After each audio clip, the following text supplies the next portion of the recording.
Well, here we are, Monday morning after Montreal Comiccon, our biggest show that we do, Ryan, that we're a part of out of our four shows: Montreal, Ottawa, Quebec, Winnipeg, and I guess we could say anime, although we don't Anime do. Ottawa, and Yeah, there was a Laval Comic Con this year. yeah, and then there's mini shows and all this other. I mean, listen, Mm. we're tired, but we're very, very lucky to be doing what we're doing. We are waiting right now because we're supposed to be joined by one of the members of GWAR, Mm. and I hope he shows up. But if he doesn't, I mean, listen, when you're in GWAR, you're off on interplanetary missions, Time. doing all What kinds of time stuff. zone is he even on? I I don't don't know. even know. I mean, Yeah, how do you nail how do you nail down this guy and get him here? Sawborg, with force. yeah, I'm not messing with Sawborg. You can do that. But um, let's talk a little bit about Comic Con because this is literally the morning after Montreal Comic Con.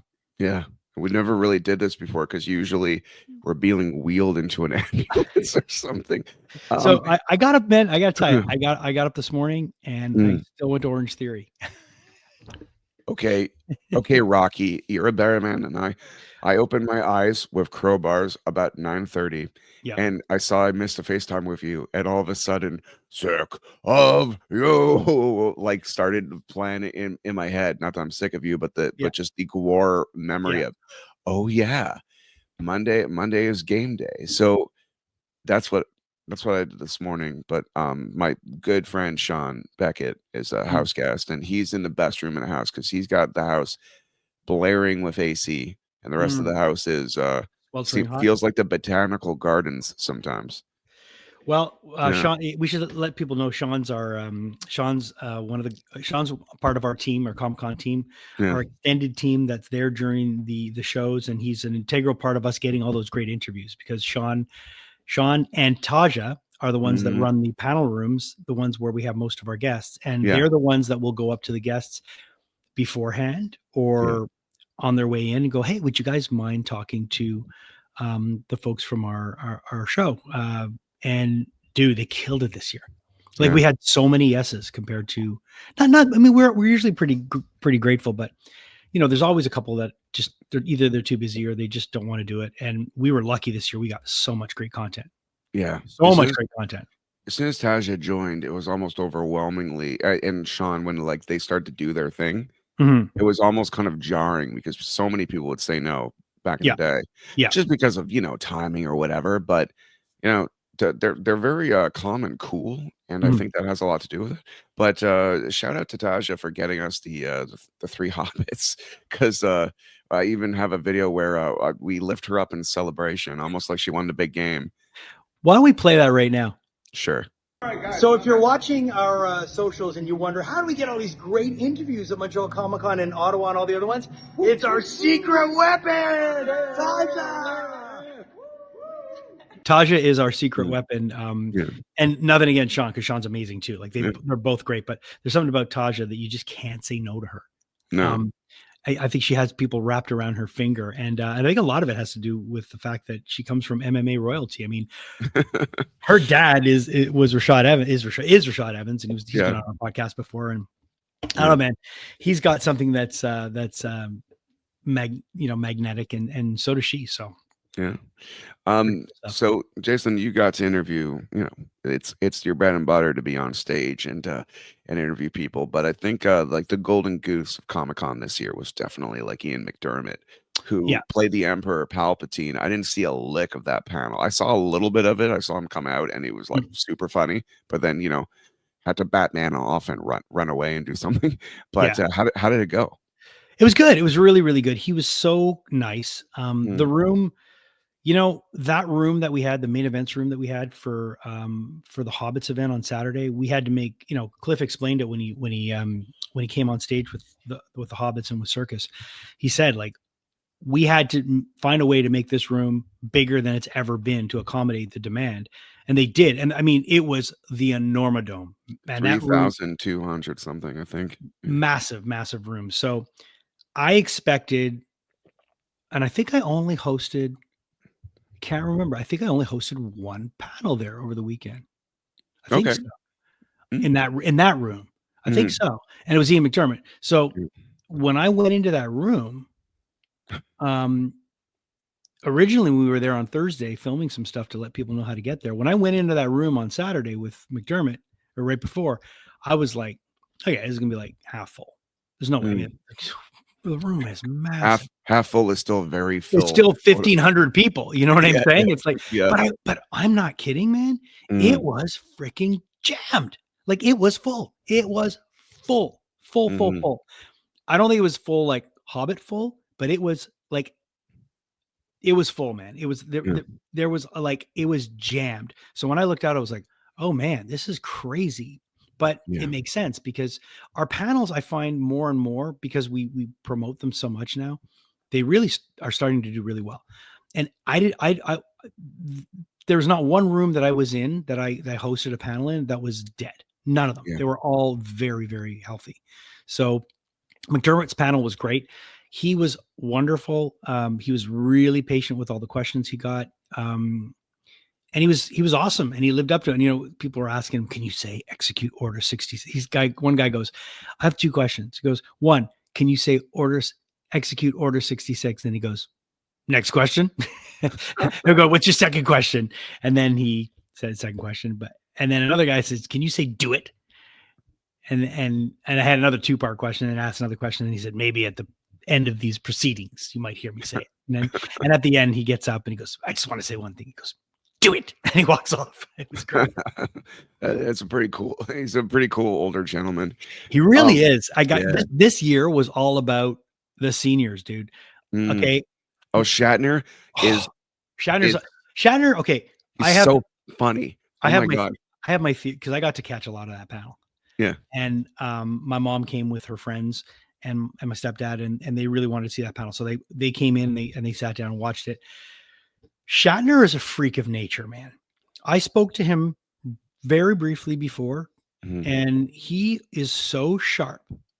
Yeah. It's unbelievable. The guy is Especially in the 90s, in your 90s, if you're that sharp, that goes beyond where no man has gone before. come. So He yeah. really literally walks up on stage. He doesn't want to host. He wants an intro. So Mhm. one of our new panel hosts, Eric, thought he was going to get to do like a conversation, and he's like, "No, let them ask the questions." He's just like, "I need an intro, and let's go." And he's all Mhm. business, man. He gets out there and he works the crowd, hears everybody. I mean, he Mhm. hears everybody clearly Yeah. and interacts. He's so sharp. So I've got two. He's either getting vampire blood Mhm. or truth. He's probably getting stem cells. I'm not kidding. There's no Okay. way. This guy is in such good shape. It's unbelievable, man. He's incredible. He's incredible. And I just sat there saying to myself, look, being 94 years old up there, you know, logic tells me that I probably won't see this very Mhm. many times. Although Mhm. the last time I saw Shatner, I thought the same thing. Mhm. He was incredible. He was But he incredible. but he gives a unique panel in a Oh, sense where he's from Montreal, and hearing him say, "I'm from NDG," and he yeah, went through I was born on near Girouard and Marcel or wherever, and I all know, these streets he's naming. It's like, yeah, and I felt man. like Millhouse and I felt like Millhouse in The Simpsons, where I'm like, "That's only 4 blocks from my house." Like, Yeah, yeah, my parents live around there. yeah. And, so it's pretty cool. Like, I voted in the elementary school that he went to, and just realizing this kind of stuff. So he Willingdon, gave yeah, so he gave where I went. Montreal Yeah. he gave Montreal a panel that usually, like, is unique to Montreal in the sense where, Mhm. yeah, he goes on a bit about growing up or whatever, but I'm like, "Yeah, but this is the show you're getting. Cleveland ain't getting this." Yeah. And he's going up there with the confidence to be like, "You wanna hear what I have to say." And then when he does start the Q&A and he's talking to the people, like you said, that sharpness, Mm. that's like that comprehension, that sharpness, that speed of wit. Now, Yeah. wit, you have to be fast to be funny, Oh, and he yeah. is very fast. And I was roaring, and I had the absolute best time. And my friend Gary, who was a photographer this Yeah. weekend, here we were sitting there, just taking a moment because Saturday is a hard day. Yeah. Sunday before it all starts up, Sunday is a nice morning to just take it in, and I'm so glad I did. So yeah. It was great. He did one thing that I found funny. Mhm. Um, but because he is older and he's going to get mixed up, and he was talking about the orange julep, and he called it Orange Julius. And Orange Julius is like basically there was, when you look at, there was a split off between the people that owned Orange Julep and Orange Julius and the recipe and all that. So Yeah. he kept saying Orange Julius, and some guy was screaming Julep, Orange Julep, and I was like, I wanted to go find that person and like take him out and go, you try being that sharp, because he was still giving everyone knew what he was talking about.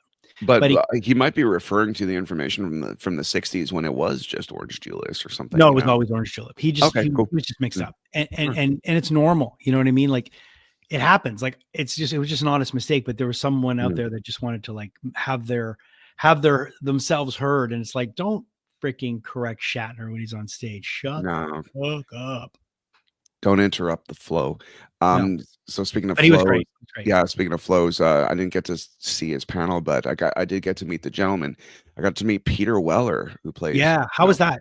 I saw him briefly. I said hello to him. Like, Yeah, I always try to go and see all the guests and say, yeah, like, introduce myself. Hey, I'm the spokesperson. Thank you for coming to the show. Like, just a quick, of course. And he seemed, I mean, I told him I'm friends with Robert Patrick, and he was Yeah. like, everybody's friends with Robert Patrick. And I was like, okay, that's good. I did my job. But how was it? It was good. It was really cool. I got to talk to him about Batman and playing Batman, and apparently him and Frank Miller are old friends. And I'm like, right, because Frank Miller wrote RoboCop too, so it Right. only makes sense that eventually Peter Weller would voice Batman in the animated adaptation of The Dark Knight Returns. Right. So we got to talk a little bit about that. And speaking of Batman, I also got to interview backstage Jim Starlin, who was the writer of Death in the Family, and as a lifelong Robin and Jason Todd fan. That Yeah. is really cool to be able to ask the guy that made the decision. Joker was going to beat him almost to death with a crowbar and blow him up, and let the version, the 1980s of the internet version, decide if this kid sidekick of Batman is going to die or not. That is an interesting thing. So if anyone you want to hear these vids, they're on the Montreal Comiccon socials. But I got to say the highlights of my weekend. I don't usually host a lot of stuff in Montreal. I got to do X-Men, the animated series cast last year. Yeah. But this year I got to do Todd Langen, who is the screenwriter of Ninja Turtles 1 and 2. And not only are those movies close and near and dear to my heart, I think Ninja Turtles 1 is probably what I would say one of the greatest achievements of an independent comic book adjacent anything, pre Iron Man or whatever. Like, it is such a unique thing, and I've told them this on stage. It is such a unique thing that Ninja Turtles is created in Massachusetts by these two guys making a joke, decide to self-publish. It explodes in the underground. Someone believed in it, made it into a cartoon. The cartoon is the cartoon version of it, and their fight, and there's brains and chests, and there's pizza monsters, and they do and they fight rock creatures and really like gnarly things. And there's pizza with whipped cream on it and all this. And when it's time to make the movie, instead of saying, okay, let's make a cartoon that can make $1 billion because it's just so accessible for kids. Let's make the cheesy, nothing violent, easy to digestible. Babies can go to this. They're like, nope, we're going to make a movie, an independent movie based on our original comic book. And we're going to forego the possibility of becoming trillionaires over this. We're just going to make a film we want. And Todd was brought in to write a film, and he was told, listen, don't watch the cartoon, read these comic books. And hearing his words, he said a lot of other things, but I out of respect for the fact that there's no phone or no video during his panels, if you come to an event that he's doing, because that's the way it goes. But I will say, I believe in my heart that I showed him the respect. He had a great time. That's And good. I did my job well. Good. So Well, so self-validating as it is to just be on stage or whatever, I did my job well, and I'm happy.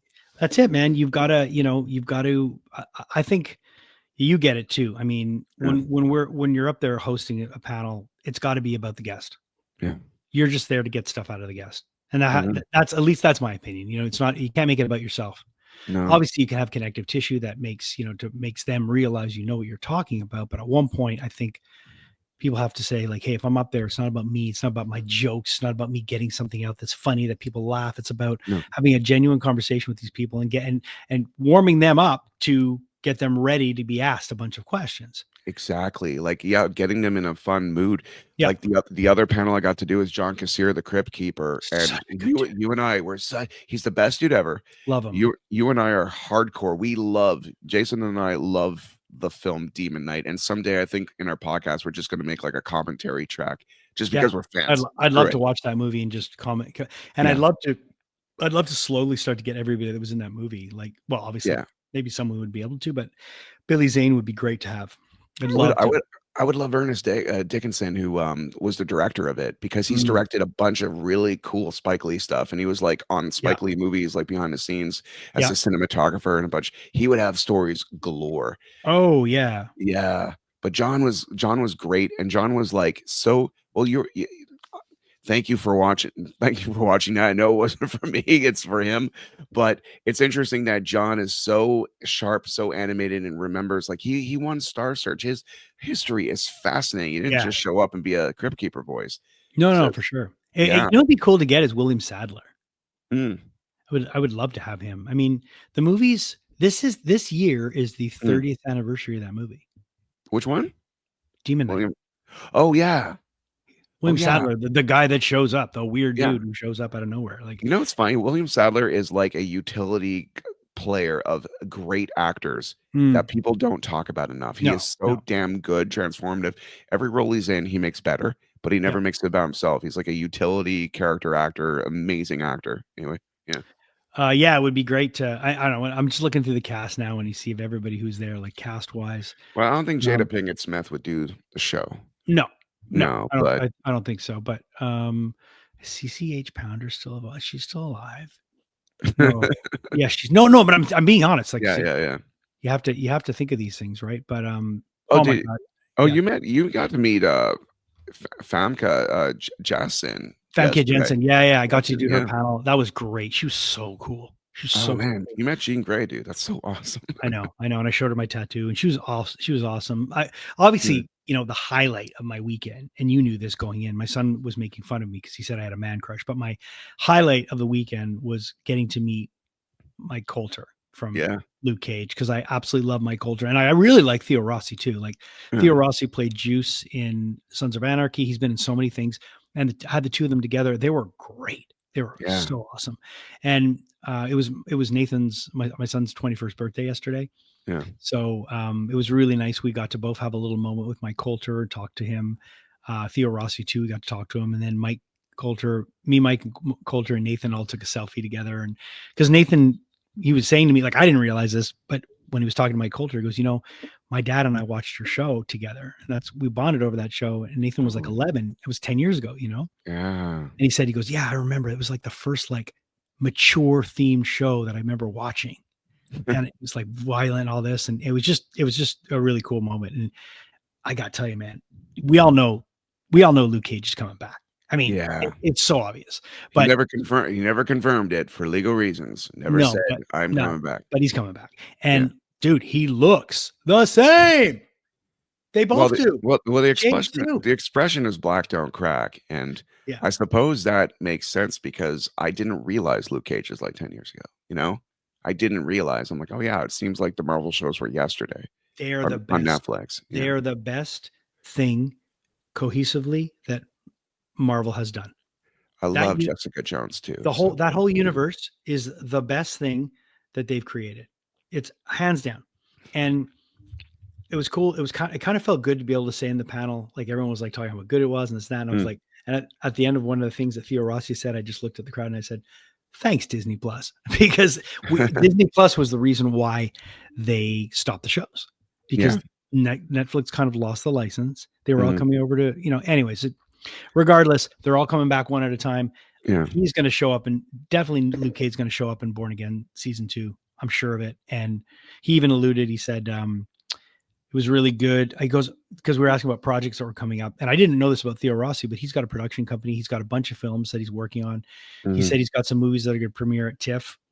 Cool. And then Coulter was saying, I'm looking forward to some projects that are coming up that I can't really say anything until they're confirmed, but I'm looking forward to getting to work with some people I really enjoy again. And I Mm. was like, come on, Yeah. hello, but yeah, it's exciting. Yeah. It's exciting. Definitely exciting. Yeah, so what a great weekend. And the highlight, of course, too, is just I will say that, sometimes you make decisions, and sometimes these decisions, it's crazy. It's almost kind of like one of those dazed and confused nights where you're like, oh, this had to happen because this person was here, this person was here, this person was here. And had Yeah. that not, that doesn't work, that doesn't work, that doesn't work. And I went downstairs to say hi to Melissa's brother, who I consider my brother too, and Mhm. her nephew, who I consider my nephew too, and Nick's beautiful wife. And I I didn't have time to do that. I had to go upstairs and interview, get on stage for John. I had 11 Yeah. minutes, and it is a big place. Mhm. So I Jack Bowered my way downstairs like Yep. as fast as I could, Yep. and I gave that kid the biggest hug I could. And within the probably 46 seconds I said hi to everybody, I convinced them all that they should probably go upstairs and meet Mark Henry, considering they're big wrestling fans. Right. And at first they weren't going to, because they're like, when you go to Comic Con for the first time, you're like, it's very big. And it's like, oh, where is everything? And I'm like, one escalator, the other escalator. I promise it is so easy, so accessible. Just go for it. And I Yeah. had no idea if they went through with it or not, because, I saw the bat signal and ran off and got to John, got to the Crypt Keeper panel, half dead, no pun intended. Like, Yeah, and, dude. That's the weekend. That's the weekend for us. then later on, I'm like, "What happened?" They're like, "Oh, they went upstairs and they met him and they got the photo and everything, and they're all so happy." So I'm like, if I didn't take this time to jog downstairs, like, Yep. then this memory doesn't happen, and that Yep. happens all the time. Where it's like these moments aren't planned. It's just be aware, be ready, and just see what happens. And shout out to our little buddy Christos, who is a huge Star Trek fan and saw William Shatner. And to me, I'm like, oh, another William Shatner panel. I think it's like Mm. 3 or 4. This is Yeah. his first. Yeah. This is his first, and this is the best. And he was over the moon over it. So, you know, shout out Christos and CS Podcast. I'm really glad that you had a good time, because, Yeah. I was not your age when I got to see Comic Con. I felt like your age the first time I went to Comic Con, and I was in my 20s. Yeah. Oh yeah. Yeah. I Yeah. did not have no Comic Con to go to when I was your age, and it would have changed my life if it did. So, Well, all in all, it was a great weekend. Big shout out to Gary as well. Gary Pullen, Ghoulish Gary showed hell first yeah. time at one of our shows, and he did well. He told me he got received so well. So many people were excited to see him, Yeah. and finally buy some of his art. And he's just such a solid dude, man. We got to spend a bit Solid. of time with him the night before. We had a little barbecue here, and he stayed here, and he's just great. We love him. Love him. I just realized I'm looking at a wall with nothing on it. Yeah. And I've always kept it. It used to be like a projector wall. Now it isn't. Yeah. And given the size of his prints and the amazing price that he was selling them for, considering how large they were, I'm like, man, I could have had a Ghoulish Gary gallery right behind me in eyes view at all Yeah. times. You That still would have been can. great. Still can. Still Not too late. can, man. Still can. We have to give a huge shout out to our buddy Patrick, who is one of the Yes. most hardworking, Secret weapon, man. secret weapon, hardworking individuals. Patrick, if not for you, I none of this content would have been done, because we're only a few people. Like, Yeah. it's He's but he's doing, yeah, he's been a great addition to the team. I got to tell you, man. He's been it's what, like his third year with us, I think, and he's just phenomenal. We all love him. yeah. Yeah. When we don't have him, it sucks. Oh my god, it sucks without. Yeah, it really sucks, especially for you. Yeah, But he's great. He's wonderful. Yeah, I'm so happy we have him, and we've got we've got a great team of photographers. We've got a great AV audio video team, like in terms of like capturing video stuff that we need, capturing mm, just yeah, content. We've got a great content team, and all of us work so hard behind the scenes too. Like that, just if you look at the chats that we have, like Julia asking for this, and like we're all really, it's a well-oiled machine, man. It really is. And the one thing that I got to tell you this year, hmm no drama. There was oh no yeah, drama this year. There was no drama. Nothing no, negative came up. no, Usually there's something big. Nothing negative came up. no, There was no drama. mm, Um, every vendor that I spoke to, on Sunday morning, I went and spoke to most of the artists in Artist Alley that we had. They mm, all said the same thing. It's been a great show. We did mm, really, really well. were really happy. All I got this year was how happy people were. How this is the best one in years. They did well. People loved it. It just seemed like there nothing negative, man. It was great. Yeah. Yeah. Like, was it the same thing for you? Yeah. I mean, absolutely. Especially the people coming. I'm really Yeah. glad that the people like that showed up, had the times that they did, because sometimes, professionally, you can be a little like you're thinking about your task at hand and you're not really thinking like, yeah, everybody doesn't see the man or person behind the curtain, the Mm. expression, the Wizard of Oz, but there's a lot of people doing those, pulling the crank and doing all the other stuff behind the scenes to make sure that giant floating head looks like a giant floating head. Yeah, exactly. Exactly. No, That makes you believe that there is the Wizard of Oz is all great and powerful. And I just want to shout out to a few people because, like, Scott Perron and Darren and my God, Cliff, Liz, Oscar, Alex, like all of yeah. you, you're just all these unsung heroes, Rock stars, man. rock This show, stars, and if people only realize that staff, our staff, like our Jeremy, our Jeremy. team, Oh my God. our like the core team of you Yeah. guys that work, like I'm you. There's a core of you that are full timers, Mm, and then there's the extended team, like which I'm a part of that. Like I'm mm, with you guys all the time, but there's still a core of you that work on these shows every day. And mm. if people knew how small that team was, they would be shocked. Yeah. Shocked. But Yeah.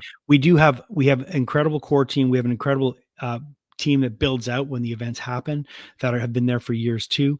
And it's just fun to see, like, you call it the Con family, Yeah. and I it's really, nice to see I can, have a I Con can, family. I consider myself a useful Jimmy Olsen sometimes when well compared to the stress, pressure, and brain power that other people have to do for this show. Mm, yeah. Oh yeah. Yeah. No, And definitely. I also really respect the fact that I'm surrounded by people who are willing to not take as much credit as they probably could in order to just get their job done better. So, that's an admirable trait. My whole thing with this, and it always has been, it's about it's about the good of the show. The show's got to be good, and you got to be Mm, there. And a lot of this lies on my shoulders to get the word out to people and explain to them why they need to come here. yeah, Like, I'm like the first line of, not the first line, but I'm like, a lot of the time I'm the introduction that people see, like the normal people. If they're watching TV, if I'm yeah, doing an interview, I've got to be there. I got to be there and tell them why they need to come to Comic-Con. yeah, And what's great is that I don't feel like I'm shoveling, you know, shit back into a horse, um, by bullshitting, because I truly do think these events are great. And I yeah, think our team's great. I think what we offer as a product is top notch. There's a lot of other people that do this too, but I think we do it a certain way that's special. mhm, And the guests all tell me the same thing. We love coming here. We love doing your shows, your group, mm, because you guys always treat us well. You mm, you have people that pick us up that are polite from the airport. You have people that transport us that are really, really nice. You put us up in nice hotels. You make sure we're fed well. We always have good security. Like, we do things right. So yeah, hats off to this whole thing. And just 15 years doing Montreal. It's crazy, man. It's unbelievable. Well, I think we would have been like 17 if it wouldn't have been for the blip. But mm, and um, and every single year I've been part of Comic-Con, I've been there with you, mm, and, Comic-Con's other secret weapon, Julia, of oh yeah, course, oh yeah, dude. because she's the secret weapon of our show too, right? Like, Yeah, ser she's yeah. the unsung hero that nobody talks about behind the scenes. That doesn't need to be, not No. like us who need to jazz hands. She doesn't give a shit about that stuff. She just wants to do her Yeah, thing. But Jason Jazz House. That'd be but funny. um, yeah, we're Yeah, we're all very lucky. All right, look, cool.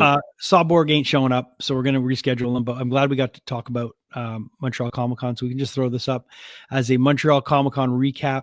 Yeah, And we have more stuff coming. Just to let you know, we are going to be talking to Braun from Mastodon, the cool. drummer of Mastodon and singer of Mastodon. He's Mm, got a brand new project that, well, it's not a brand new project. Let me rephrase that. It's not a brand new project, but the sophomore effort from this project as being released in August. So we're going to have a chance to talk with him in the coming weeks. We will have Sawborg from Guar on as well, and a lot of other fun stuff coming. We're rolling into Fantasia. mhm, That's going to be happening. So, yeah. So keep it locked on our socials. Follow us on Facebook. Follow us on Instagram, TikTok, all those great places, and on YouTube, of course. And until next time, we'll see you on the Rock and Power Hour.